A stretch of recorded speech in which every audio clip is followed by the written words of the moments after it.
राजस्थान के सहकारिता मूवमेंट में इस पावर ने ग्रहण लगा दिया और उसके लिए रजिस्ट्रार उत्तरदायी नहीं है। रजिस्ट्रार की सीमित शक्ति के पीछे अगर कोई संस्था पूरी ताकत, ईमानदारी और दृढ़ता से काम कर रही है, लोकप्रियता के चरम पर, उच्च पायदान पर पहुंच रही है और वो सरकारी राजनीतिक हस्तक्षेप से बाहर के दायरे में है, तो उसको कैसे कब्जे में लिया जाए,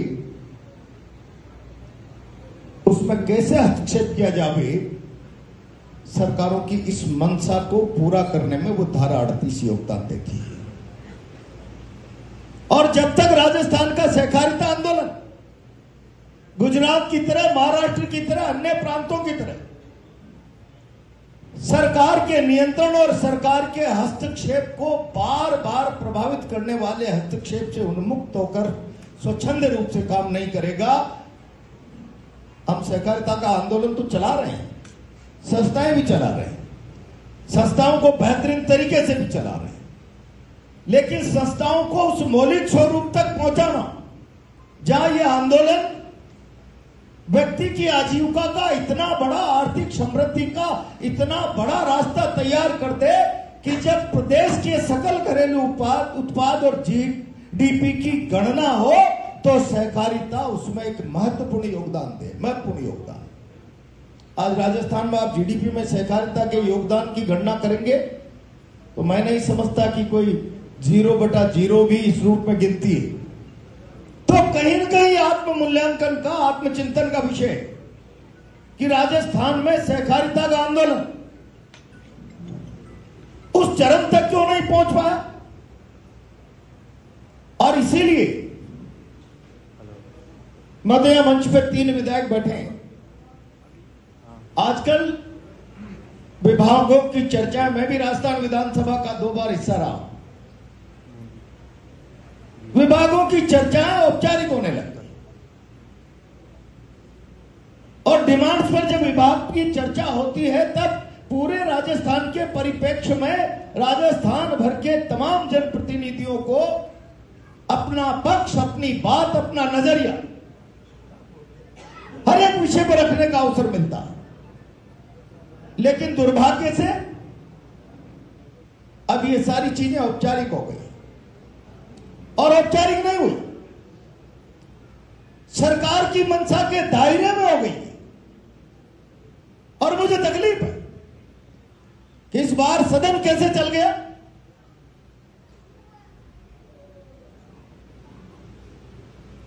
सारे राष्ट्र की विकास की कुंजी शिक्षा है, सारे प्रांत के विकास की कुंजी शिक्षा है और सदन साल में एक बार शिक्षा जैसे महत्वपूर्ण विषय पर चर्चा करे। शिक्षा के सामने क्या चुनौतियां, क्या उसमें बेहतरीन सुधार किए जाने की आवश्यकता, क्या परिस्थितियां हैं जिनमें सुधार सदन और सरकार चर्चा करके परस्पर सामंजस्य से एक रास्ता बना सकता है। मेरे ख्याल से राजस्थान के इतिहास का यह पहला अवसर होगा जब होम, गृह और शिक्षा जैसे महत्वपूर्ण महकमे पर सदन में चर्चा नहीं हुई। सदन में चर्चा। और चांदना जी कह रहे थे ऑनलाइन गेमिंग समाज को प्रभावित करने वाला कोई भी विषय जिस पर चर्चा होना आवश्यक है, समाज उससे प्रभावित हो रहा है, समाज की नस्लें प्रभावित हो रही है, सरकारें अगर नजरअंदाज करेगी तो चर्चा कौन करेगा। राजस्थान का गृह मंत्रालय, कानून व्यवस्था की स्थितियां कितनी विकट है। आज हालात ये है, पहले तो लोग कहते थे कॉलेज जाने वाली बहन बेटी सुरक्षित घर लौटकर आ जाए, आपराधिक मानसिकता बहुत बढ़ रही है। अब तो समाज में किस प्रकार की स्थितियां हो गई। हम सरकार को लपेटने के साथ साथ समाज में भी गिरावट पर चर्चा करें कि घर के पड़ोस में खेल रही 5 साल की बच्चियां सुरक्षित नहीं, और इस पर सदन चर्चा करें। संपूर्ण रूप से समाज के प्रति, इस प्रदेश के प्रति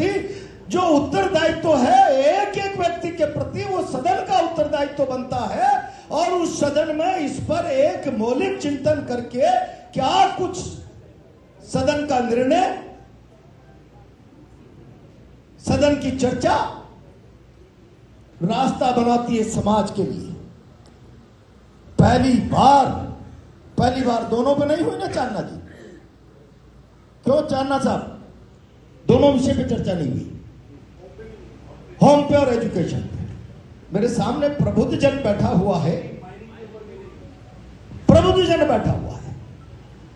अगर राजस्थान की विधानसभा प्रदेश के कानून व्यवस्था, गृह मंत्रालय और सारे समाज की तस्वीर का सुंदर चित्रण शिक्षा के माध्यम से किया जाता है, उसमें हमें क्या क्या भविष्य की चुनौतियों के राष्ट्रीय अंतर्राष्ट्रीय पैरामीटर्स के नजरिए से क्या क्या मूल्यांकन करके आज समय की चुनौतियों और आवश्यकताओं के हिसाब से हमें क्या बदलाव किए जाने चाहिए, यह सदन चर्चा करता है। और उसमें से एक पटरी तैयार होती है, रास्ता तैयार होता है, और सदन भागने लग जाए तो फिर कहां चर्चा होगी? इन चर्चाओं से सदन भागने लग जाए, कहां चर्चा होगी? और जब सदन भागने लग जाए तो चर्चा का प्लेटफॉर्म बनता है जनता का दरवाजा, समाज। और इसीलिए मैं आज आपसे कहना चाहता हूं, चांदना जी की चिंता व्यर्थ नहीं थी। आज केवल समाज नहीं गिर रहा, सरकारों का नैतिक आचरण गिर रहा। सरकारों के कामकाज के दायरे में, उनके एजेंडे में केवल सत्ता के पायदान पर बने रहना, सत्ता के पायदान पर किस तरीके के हथकंडों से चढ़ सकते हैं, उस एजेंडे के अलावा समाज और समाज का आम आदमी उसके केंद्र से गायब हो गया। मेरे सामने सारे प्रबुद्ध लोग बैठे हुए, अगर मैं ये सवाल छोड़ूं, क्या राजस्थान शिक्षा की दृष्टि से मौजूदा परिप्रेक्ष्य में अंतर्राष्ट्रीय मानकों को पूरा करने वाला प्रदेश बन गया? और नहीं बना तो हमारे प्रदेश के शैक्षिक ढांचे को इस उन्नत स्तर पर ले जाकर हमें वैश्विक प्रतिस्पर्धा के काबिल एक पीढ़ी जनरेट करने वाली शिक्षा इस राजस्थान के शिक्षा के क्षेत्र में लानी है। क्या ये चिंतन नहीं होना चाहिए?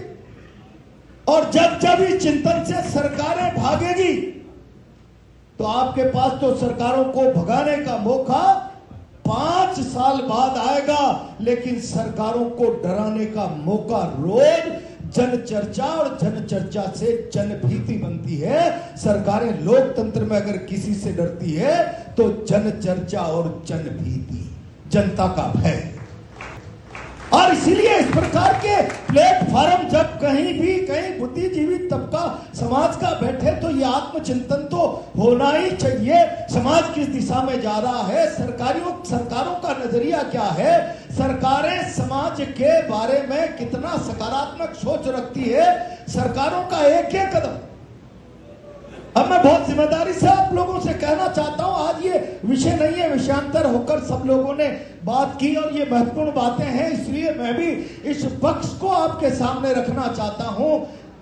क्या कानून बनाने वाली, व्यवस्था देने वाली व्यवस्था का जिम्मा समाज को सुधारने का नहीं? यहां इतने सारे लोग बैठे हैं, बुजुर्ग लोग बैठे हैं। जब भारत का संविधान लिखित रूप में नहीं था, लोक मान्यताएं संविधान के रूप में काम करती थी, आध्यात्मिक और धर्म की परंपराएं, तब लोग ज्यादा बंधनों में रहते थे, मर्यादा थी।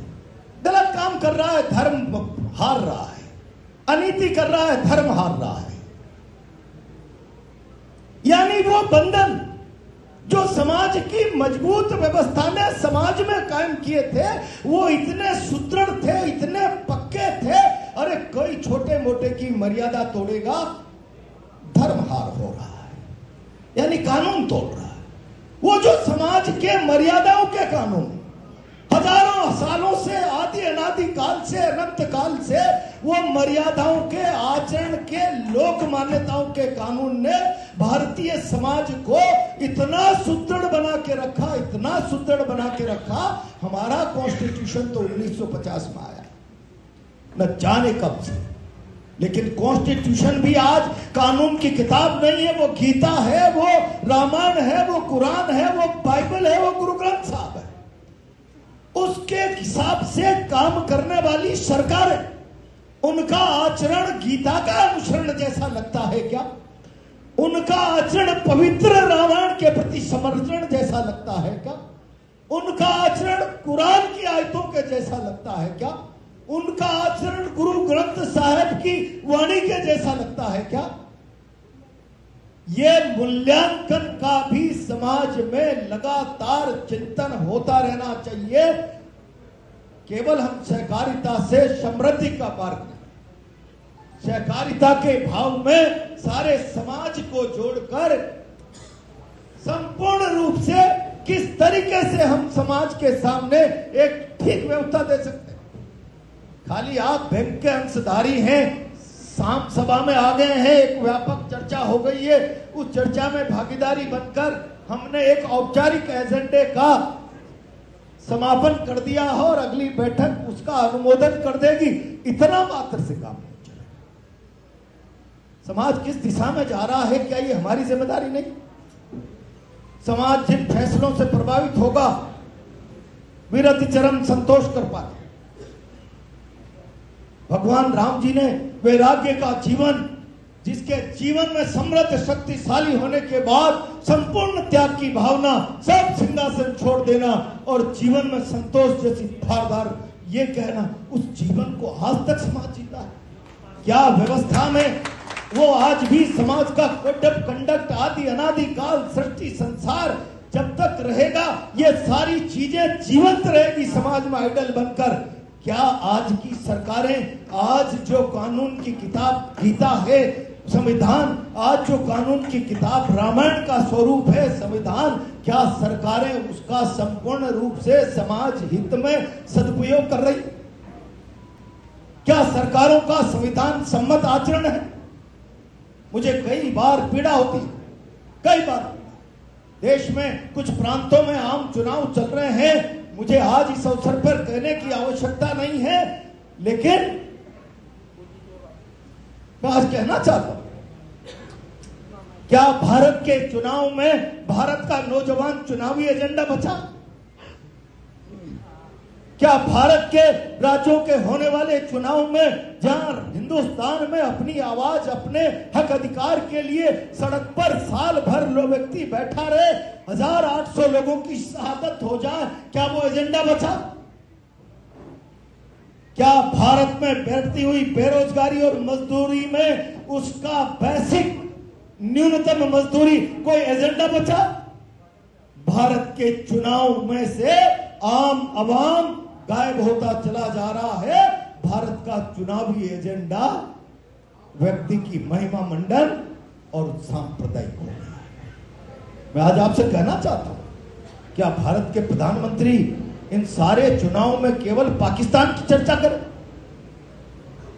जो पाकिस्तान अपने कर्मों से, अपने आचरण से दुनिया के सबसे जर्जर देशों में पहुंचता जा रहा है, क्या उस पर चुनाव में भारत जैसे सबल शक्तिशाली 75 सालों की लोकतंत्र की यात्रा, इस्माइलिन बुद्धा जैसे 1971 के परमाणु बम्बों के विस्फोट के बाद शक्ति संपन्न राष्ट्र की श्रेणी में बढ़ता हुआ 1996 तक पहुंचा, वो राष्ट्र अब एक जर्जर राष्ट्र की चर्चा करना, अपनी ताकत को परिभाषित करना समझने लगेगा? मैं समझता हूं ये गिरावट है, ये तरक्की नहीं है। ये तरक्की, मुझे बहुत ज्यादा इस पर कहने की आवश्यकता नहीं, लेकिन मैं इतना जरूर कहना चाहता हूं, भारत के सामाजिक परिदृश्य में कोई भी हो चुनाव का, राजनीति का, उसके केंद्र में आम आदमी रहना चाहिए। ये सारी व्यवस्था आम आदमी केंद्रित है। अगर लोकतंत्र का मंदिर लोकसभा है और लोकतंत्र का मंदिर विधानसभा है, तो उसका मुख्यमंत्री और प्रधानमंत्री पुजारी हो सकते हैं, उसका देवता तो गरीबी की अंतिम रेखा पर बैठा हुआ व्यक्ति है, जिसके लिए सहकार आंदोलन काम कर रहा है। उसके जीवन में आर्थिक समृद्धि का मार्ग बनाने के लिए सहकार आंदोलन काम कर रहा है। वो जिस रोज व्यवस्था के केंद्र में से हट जाएगा, वो उस रोज चुनाव के एजेंडे का हिस्सा नहीं बनेगा। भारत की आत्मा में खंजर के समान काम होगा। और इसीलिए इस पर भी हमको चिंतन करना चाहिए। क्या अब हमारे चुनाव का एजेंडा सांप्रदायिक हो गया? और वो भी सियासत के मुखिया जब इस प्रकार की भाषा बोलने लगे तो भारत के संविधान की आत्मा घायल होती है जब मुखिया सियासत का सांप्रदायिकता की भाषा बोले। और संविधान की आत्मा जब घायल होती है तो पूरा राष्ट्र प्रभावित होता है। वो गीता है, वो बाइबल है, वो कुरान है, वो रामायण आज के युग की। और इसीलिए मैं इस अवसर पर कहना चाहता हूं, बहुत शानदार तरीके से आप बैंक चला रहे और बेहतरीन तरीके से। हमारे केंद्र में वो होना चाहिए अंशधारियों के साथ साथ हम अब बैंक में बैठकर ये भी चर्चा करें कि ये केवल संविधान और सरकार का एजेंडा नहीं कि गरीबी की अंतिम सीमा तक बैठा हुआ व्यक्ति केवल प्रधानमंत्री आवास और उसके आधार पर बैंक भी उसके जीवन में मौलिक सुधार लाने के लिए क्या टोकन योजनाएं प्रारंभ कर सकती। हम सब लोग समाज के प्रबुद्ध लोग हैं, सारा सामाजिक चिंतन और सारा दायरा हमारे पास होना चाहिए। एक साधारण व्यक्ति का सोच पूरे विश्व का आदर्श सोच बन जाता है। और इसीलिए हमको सब सामूहिक चिंतन के आधार पर अपना निर्णय करके बैंक को मजबूत करें, व्यवस्थित करें। बैंक का लाभ एक तरह से अंत्योदय, जिसको कभी भगत सिंह जी ने चलाया था, अंत का भी उदय। अंत्योदय का मतलब जिसका अंत हो गया उदय। समाज में आज भी 75 साल बाद ऐसा तबका है जो अंत के किनारे खड़ा है। सरकारों के भरोसे नहीं छोड़ें, हम भी सब लोग मिलकर उनकी चिंता करें। और समाज में नैतिक रूप से जो गिरावट आ रही है वो गिरावट तो आएगी भाई। शिक्षा पर चर्चा से सरकार भागेगी और सरकार भागेगी तो सरकार को रोकेगा कौन? सदन में विपक्ष रोकेगा, सड़क पर जनता रोकेगी। और इसलिए यहां बैठे हुए लोग, आम आदमी की जिम्मेदारी भी इनके ऊपर ज्यादा है, आम आदमी की जिम्मेदारी। इसलिए मेरी विनम्र प्रार्थना, इस समय जिस प्रकार की परिस्थितियां समाज के सामने, देश के सामने हैं, समाज भी जितना ड्रिलमेंट जिसका होता जा रहा है वो भी हमारे लिए चिंता। केवल हम सरकारों की खाल खींचे इतना था, समाज में भी जो नैतिक गिरावट आ रही है उसका आधार शिक्षा हो सकता है। अब शिक्षा की चर्चाओं से सरकारें भागने लग गई।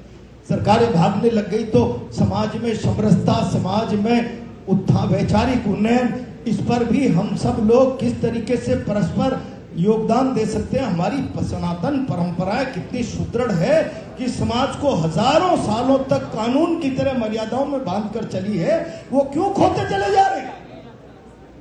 क्यों उनका सत्यानाश करते चले जा रहे हैं? इन सारे विषयों पर समाज चिंतन करे, आगे बढ़े। बहुत शानदार तरीके से भाई सतेश जी और उनकी टीम काम कर रही है। मैं उनको शुभकामनाएं दूंगा कि ये उत्तरोत्तर तरक्की करें। ये बूंदी का बैंक, बूंदी की जीडीपी का आधार बना दे, समाज को इस तरक्की के इस राह पर ले जावे।